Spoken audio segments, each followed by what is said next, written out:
Hello guys, welcome back to my channel. और आज हम बात करेंगे आज रात का जो मुकाबला था, जीटी वर्सेस केकेआर। काफी हद तक ऐसा लगा था कि फर्स्ट इनिंग जब चल रही थी, केकेआर बैटिंग कर रहा था कि अच्छा मुकाबला होगा। लेकिन जैसे ही 15 ओवर हुए, उसके बाद तो मतलब बिल्कुल वन साइडेड मैच चला गया था और बिल्कुल बोरिंग सा मैच हो चुका था। So let's start the video. और अब हम रिव्यू करते हैं और एनालिसिस करते हैं कि क्या हुआ और क्या नहीं। सबसे सबसे पहले अजिंक्य रहाणे ने टॉस जीतकर पहले बल्लेबाजी का सिलेक्ट किया। काफी शॉकिंग डिसीजन था, बट थोड़ा सा लग भी रहा था बिकॉज अब तक वो लोग चेस कर रहे थे आउटसाइड, मीन्स घर के बाहर चेस कर रहे थे और घर के अंदर डिफेंड ही वो लोग पहले बल्लेबाजी कर रहे थे। घर के बाहर भी वो लोग टेस्ट कर रहे थे कि चलो चेजिंग इतनी अच्छे से नहीं हो रही है तो क्यों ना दूसरा पहले बल्लेबाजी करके देखें। सो ओपनिंग ही काफी खराब रही। अजिंक्य रहाणे पहले ओवर में ही आउट हो गए। और सबसे पहले मैं कहूंगा कि सिर्फ एक ही चेंज जो उन्होंने टीम में चेंज किया था प्लेइंग 11 में, जो कि था फिन एलन की जगह पे टीम सेफर्ट को खिलाना, जो कि थोड़ा सा ऑब्वियस भी लग रहा था बिकॉज फिन एलन वैसे लग रहा था काफी अच्छे फॉर्म में है। पहले ही मैच में काफी अच्छी हिटिंग की थी, लेकिन उसके बाद की ज्यादा फॉर्म में दिखे नहीं और एक ही तरह से आउट हो रहे थे। So it was quite obvious कि वो उनकी जगह टीम सेफर्ट आना। पहले ओवर में अजिंक्य रहाणे आउट हो गए।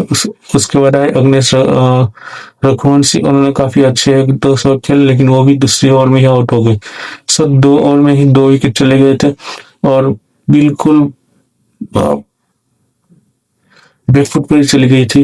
मतलब क्या कहा जाए, बिकॉज एक होता है कि आपकी बल्लेबाजी नहीं चल रही, आपकी गेंदबाजी नहीं चल रही, आप टॉस भी जीत रहे हो, लेकिन फिर भी सिर्फ टॉस ही जीत रहे हो और कुछ ज्यादा हो नहीं पा रहा है। बिकॉज अब क्या कहा जाएगा इसको, बिकॉज एक कहते ना कि फॉर्म में ना होना तो बिल्कुल जब आप टाइम खराब चल रहा होता है तो सब कुछ सबका खराब ही चलता रहता है। भले एक चीज पॉजिटिविटी अगर हम देखें तो काफी सारी पॉजिटिविटी है इस साल केकेआर के लिए, एमआई के लिए भी, बट वो इंडिविजुअल बेसिस पर है, ना कि एज अ टीम पर। जैसा कि मैं कह रहा था कि 2 ओवर में 2 विकेट चले गए थे और 4 ओवर में मतलब पावर प्ले के अंदर ही उन्होंने 3 विकेट भी खो दिए थे।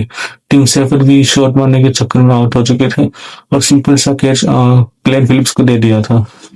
उससे पहले काफी अच्छा शॉट्स खेल रहे थे, लेकिन अनफॉर्चुनेट आउट हो चुके थे।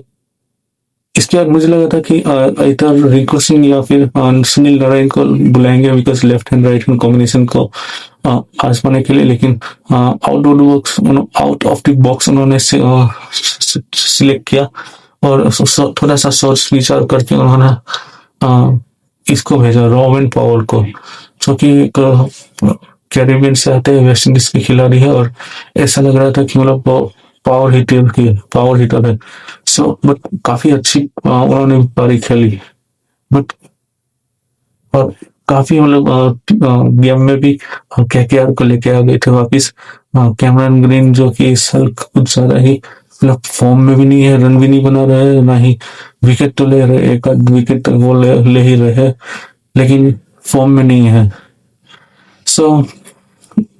कैमरन ग्रीन और जो ये रोमन पावल थे, सदी हुई वो फिर जो कहते हैं ना कि पारी को संभालना और फिर से रिस्टार्ट करने की कोशिश कर रहे थे और इसी बीच काफी अच्छे शॉट्स भी खेले रोमन पावल ने। और कैमरन ग्रीन अभी भी वैसे वो जोन में नहीं दिख रहे थे जैसे उन्हें जैसा लग रहा था केकेआर को।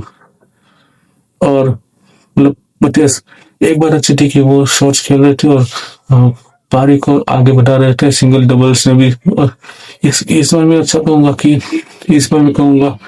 कि जो बल्लेबाजी हुई रोमन पॉल की, थोड़ी सेंसिबल बल्लेबाजी हुई थी दोनों ओर से, कैमरन ग्रीन और ये रोमन पॉल की ओर से, बिकॉज यूजुअली जो वेस्ट इंडीज के खिलाड़ी है, प्लेयर्स है, वो सारे बड़े शॉट्स के लिए जाते हैं, लेकिन यहाँ पे दोनों प्लेयर्स जो थे बड़े शॉट्स के लिए भी गए और ड्यूरिंग मतलब अच्छी गेंदों पर एक सिंगल डबल्स भी ले रहे थे।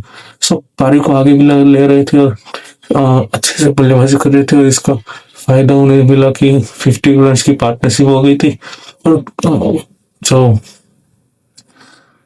केकेआर थी वो कमबैक भी कर चुकी थी टीम में, मतलब सॉरी मैच में। सो केकेआर ने काफी अच्छा कमबैक कर लिया था। 6 ओवर में कुछ ज्यादा रन नहीं बने थे, लेकिन 10 ओवर में 80 रन तक आ गए थे।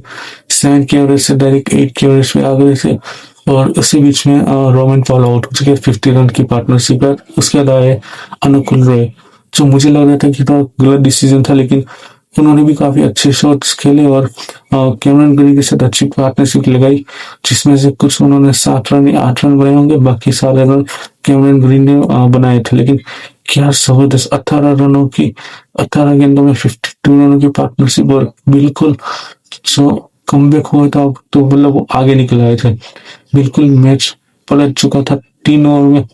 उन्होंने कुछ 4-5 ओवर या काफी टाइम लेकर ये बनाए होंगे, मतलब 50 रन की साझेदारी। लेकिन जैसे ही अनुकूल रॉय आए तो कैमरन ग्रीन ने अपने हाथ खोल डाले और राशिद खान हो या फिर प्रसिद्ध कृष्ण हो या कोई भी गेंदबाज हो, सबको मतलब आधे हाथ हो लिया और सबके ही ओवर में छक्के चौके काफी आसानी से मार रहे थे। सो 14 या 15 ओवर्स में अराउंड 148 रन उनके बन चुके थे, मतलब 9 की एवरेज से वो लोग जा रहे थे और ऐसा लग रहा था कि आखिरी 5 ओवर में तो वो लोग 6 विकेट हाथ में है। 148 में 4 विकेट थे। सो ऐसा लग रहा था कि काफी बड़ा स्कोर होगा। 200 रन तो मतलब सामने दिख रहे थे, 220 230 भी हो सकता है, बिकॉज जिस लेवल पर कैमरन ग्रीन बल्लेबाजी कर रहे थे और जिस आसानी के साथ वो बाउंड्री पार कर रहे थे, ऐसा लग रहा था कि मतलब 220 230 तो सामने ही है और हो भी सकता है कि केकेआर पहला मैच जीत जाए इस सीजन का। लेकिन उसके बाद ऐसा शॉकिंग बैटिंग कोलैप्स आया कि मतलब कोई सोच नहीं सकता था कि जो पारी 200 के पार 220 230 तक जा सकती थी वो 180 पर समाप्त हो गई। यस, मतलब किसी की मतलब समझ नहीं आया कि क्या हुआ। केकेआर का डगआउट जो लग रहा था कि काफी खुश और जीती का डगआउट बिल्कुल प्रेशर सिचुएशन में आ गया था, वो बिल्कुल उनो रिवर्स हो चुका था। जो अक्षय कुमार का जो डायलॉग अजनबी में बिल्कुल वैसा हो चुका था। आखिरी 5 ओवर में सिर्फ 42 रन ही बने और ऑल आउट मतलब 6 विकेट भी चले गए। बिल्कुल घटिया बल्लेबाजी और जो भी बल्लेबाज आ रहा था सब शॉट्स मारने को ही देख रहे थे, ना कि थोड़ा टाइम ले ले। सबसे पहले जैसे ही अनुकूल रॉय आउट हुए, मतलब लग नहीं रहा था कि आउट हो गए, लेकिन वो आउट हो गए। अनलकी डिसमिसल था। उसके बाद उसके अगले ओवर में ही रिंकू सिंह भी आउट हो चुके थे। वो भी कुछ 2 गेंदों में 1 रन बनाकर आउट हो चुके थे। फिर सुनील नारायण आए थे, यानी रमनदीप आए थे, सॉरी। उन्होंने थोड़ा अच्छा पार्टनरशिप करने की ट्राई की, 100 अच्छे खेले, बट वो भी कुछ 4-5 गेंदों में 8 गेंदों के अंदर आउट हो चुके थे। मतलब उस टाइम जोन में जब से अनुकूल रॉय आउट हुए और रमनदीप आउट हुए, उसके बाद जो ये अपने सुनील नारायण थे वो भी आउट हो चुके थे। सो बाजी जीती के हाथ से निकल रही थी, वो बिल्कुल उनके हाथ में आ गए थे वापिस। यस, कैमरन ग्रीन थे, लेकिन जो 4 विकेट जब गिरे, मतलब अनुकूल रॉय, रिंकू सिंह, फिर रमनदीप और सुनील नारायण। सो बिल्कुल किस तरीके से मतलब बैटिंग कोलैप्स हुआ किसी को कुछ समझ नहीं आया। मैं कहूंगा कि किसी ने भी रोकने की कोशिश नहीं की। जो मतलब यहाँ पे रमनदीप सिंह की बात करूंगा मैं कि ओवर ऑलरेडी 8 रन आ चुके थे। पहली 2 गेंदों में आपने 2 चौके मार दिए थे, वाइड भी आ रहे थे, इजीली मतलब रन आ चुके थे। सो फिर से उन्होंने बड़ा शॉट्स खेलने गए। ये नहीं सोचा कि सिंगल लेके कैमरन ग्रीन पे स्ट्राइक दे दे, बिकॉज वो इतने अच्छे ले में थे और टाइमिंग कर रहे थे कि इतनी अच्छी टाइमिंग कर रहे थे कि मतलब लग रहा था कि तब तक भी ऐसा लग रहा था कि वो स्कोर पर काफी अच्छे से जा सकता है, बट फिर इतना मतलब जो कहते ना कि कैजुअलिटी हो गई और आउट हो चुके थे।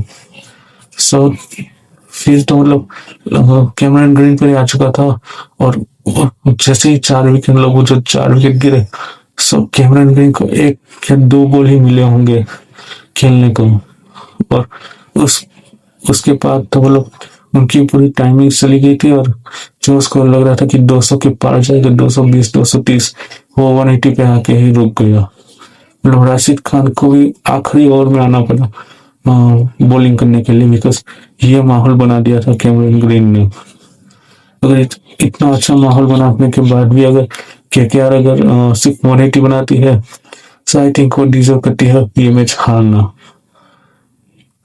सो पहली इनिंग खत्म होते होते ऑल आउट हो चुकी थी केकेआर 180 के स्कोर पे। पूरी ओवर खेली 20 ओवर ऑल आउट हो चुके थे 180 के स्कोर पर। साथ में जब बल्लेबाजी करने आए, सो काफी अच्छी पार्टनरशिप हुई। 4 ओवर में 52 या 50 प्लस रन बना डाले थे 4-5 ओवर में ही। मतलब कि एक तरफ आप देखो तो जो केकेआर के ओपनर से किसी को नहीं पता कि अब अगले मैच में कौन ओपनिंग करने के लिए आएगा नया, और यहाँ पे ये दो जो बल्लेबाज है शुभमन गिल और साई सुदर्शन, क्या बल्लेबाजी की। और सब कहते हैं कि Sai Sudharsan test match player है, शुभमन गिल भी टेस्ट मैच प्लेयर है, लेकिन क्या मतलब बल्ले जो T20 के बल्लेबाज है उन्हें भी आई थिंक शर्म आती होगी कि ये लोग ऐसा खेल सकते, कभी वो लोग तो T20 के बल्लेबाज वैसा भी नहीं खेल सकते। लेकिन सुनील नारायण ने आते संग ही विकेट ले ली, और जो पारी 52 मतलब जो पार्टनरशिप हुई थी, अच्छी पार्टनरशिप हुई थी, वो 50 प्लस के स्कोर पर आउट हो गए। शॉट मारने के चक्कर में टॉप 8 लगकर कैच आउट हो चुके थे।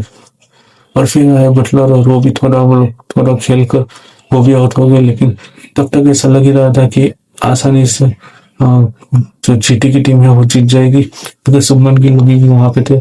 और इससे पहले मैंने जो वीडियो बनाया था उसमें भी मैंने कहा था कि जीटी की टीम अब तक सिर्फ इसलिए मैच जीत रही है बिकॉज उनकी जो बैटिंग में टॉप हैवी 3 है।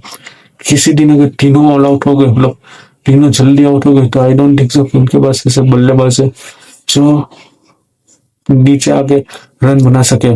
Middle order, lower middle order, अब तक उन पे वैसा दबाव नहीं आया है। सो यू नेवर नो अगले मैच में क्या हो सकता है या नहीं, बिकॉज अगला मैच जीटी का एमआई के साथ है, यही अहमदाबाद में। जैसे आज की मैच की बात करें, सो शुभमन गिल ने काफी अच्छी पारी खेली 86 रनों की, और बिल्कुल जब चाहे तब मार रहे थे, वैसी सिचुएशन थी, बिकॉज स्कोर बोर्ड का भी प्रेशर नहीं था, और ओपनिंग ही इतनी खतरनाक हो चुकी थी। 8 ओवर में 80 हो गई थी, 10 ओवर में 100 रन बन चुके थे। So it was only the matter of time कि कितने ओवर में वो लोग जल्दी से जल्दी ये मैच जीत सकते हैं। बीच में ऐसा टाइम आया कि यस 2-3 विकेट जल्दी जा रहे थे, लेकिन वो सिर्फ एक जल्दी करने के ट्राई में ही, ऐसा नहीं था कि वो लोग दबाव में आके आउट हो रहे थे, बिकॉज काफी इजीली बाउंड्रीज भी जा रही थी। फिर भी 2 ओवर में जब 14 या कुछ ये थे, मतलब 11 के आसपास, तो सेकेंड लास्ट ओवर में 2 चौके मार के ग्लेन फिलिप्स ने भी वो मतलब खत्म ही कर दिया था, और ऐसा लग ही रहा था कि वो लोग जल्दी जीत ही जाएंगे। लेकिन फिर मैच आखिरी ओवर तक गई, और आखिरी गेंद तक तो नहीं बचे, नहीं 2 गेंदे रहते वो लोग मैच जीत गए, और काफी आसानी से मैच जीत गए। और अभी ये लोग जीटी की टीम को congratulation, I think 4th position पे आ चुके होंगे, यस 4th पोजीशन पे आ चुके होंगे शायद। एंड केकेआर के लिए अगेन देखना पड़ेगा कि कहाँ इस बार में गलती हुई, बिकॉज सारी गलती गेंदबाजों पर ना दिए तो बल्लेबाजों पर ही आएगी, बिकॉज जो स्कोर हो सकता था उससे काफी कम में रहा। सो ये था मेरा आज का रिव्यू एंड एनालिसिस फॉर आज का मैच, जो कि था जीटी वर्सेस केकेआर का। आपको अच्छा लगा तो प्लीज लाइक कीजिएगा, शेयर कीजिएगा, सब्सक्राइब करिएगा, और प्लीज अपने भाई को हेल्प कीजिएगा। सब्सक्रिप्शन बढ़ाने में और वॉच आवर्स बढ़ाने में। Thank you.